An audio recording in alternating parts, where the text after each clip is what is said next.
गुन्ह्यांची मालिका नवीन वर्षाच्या पहिल्या महिन्यातही सुरूच आहे। एकाच रात्री 2 खून झाल्याने उपराजधानी हादरली असून नागपूर पोलिसांचे नियंत्रण सुटल्याने शहरात टोळी युद्ध सुरू झाले आहे। नागपुरातील गंभीर गुन्ह्यांसाठी ओळखल्या जाणाऱ्या बीटस टोळीतील एका सदस्याची सेवादल नगरमध्ये सुमारे 30 जणांनी दगडाने ठेचून हत्या केली आहे, तर तुरुंगातून पळून गेलेल्या एका गुन्हेगाराची गुंड्यांच्या टोळीने भोसकून हत्या केली आहे। बुधवारी मध्यरात्रीच्या सुमारास मारलेल्या बीटस टोळीच्या सदस्यांचे नाव अमोल बहादुरे, सेवादल नगर, भांडे प्लॉट हे असून वाटोड्यामध्ये ठार झालेल्या गुन्हेगाराचे नाव अमोल वंजारी हे आहे। बीटस टोळीचे सदस्य अमोल पंचम बहादुरे यांनी 8 वर्षापूर्वी तिरंगा चौकात एका सार्वजनिक ठिकाणी एका युवकाला ठार केले असता तेव्हापासून तिरंगा चौकात त्याचे वर्चस्व राखले गेले होते। तेव्हापासून तो जबरदस्तीने पुनराप्राप्ती आणि जमीन हडपण्यात सामील होता। त्याने 2 भागीदारांची मदतीने नीलम आणि इतर खनिजांची विक्री करण्याचा व्यवसायही सुरू केला होता। दिनेशने प्रवीण झिंगे, शुभम हटवार आणि प्रतीक गाटे यांच्यासह सुमारे 30 मित्रांना सेवादल नगरमध्ये एकत्र केले।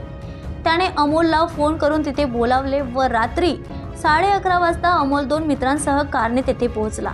आरोपीने अमोलच्या गाडीला घेराव घेतला असून अमोल घाबरला आणि गाडीतून बाहेर पडला। आरोपीने अमोलच्या गाडीला घेराव घातला। अमोल घाबरला आणि गाडीतून बाहेर पडला नाही। त्यामुळे आरोपीने त्याच्या गाडीला 4ही बाजूच्या काचा फोडून त्याला बाहेर ओढले। त्याची सार्वजनिक चौकात दगडाने ठेचून हत्या करण्यात आली असता त्याचे दोन्ही साथीदार अमित भुसारी आणि बंटी गंभीर जखमी झाले। रात्री उशिरा या घटनेबद्दल सकरदरा पोलिसांना माहिती मिळाली असता वैद्यकीय सुविधेसाठी मृतदेह घटनास्थळावरून पाठविला गेला।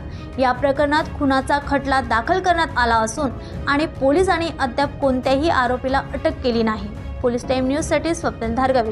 काल दिनांक 22/1/2025 चे रात्री 12 वाजताच्या दरम्यान माहिती मिळाली होती की भांडे प्लॉट येथे अण्णाभाऊ साठे चौकामध्ये एका इसमाची हत्या झालेली आहे।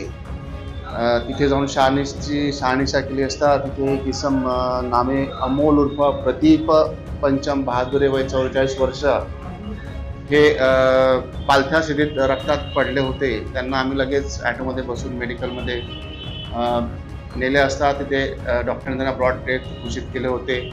पूर्ण माहिती काढली असता जे आहे प्रीतम यांचा शुभम हटवार यांच्याशी शेती घेण्याचा काही वाद चालू होता। त्या अनुषंगाने त्यांचे कालपासून वाद चालू होता। मीटिंग त्यांच्या झाल्या होत्या। शेवटी त्यांची ते मीटिंगमध्ये समझोता करण्यासाठी ते भांडे प्लॉट येथे जमले होते व समझोता त्यांच्यात न होता त्यांचे भांडण होऊन तिथे असलेल्या विटा व सिमेंटच्या दगडांनी त्याच्या डोक्यावर मारून त्याची हत्या करण्यात आलेली आहे। एक आरोपी अटक आहे, बाकी आरोपींचा आम्ही शोध घेत आहोत।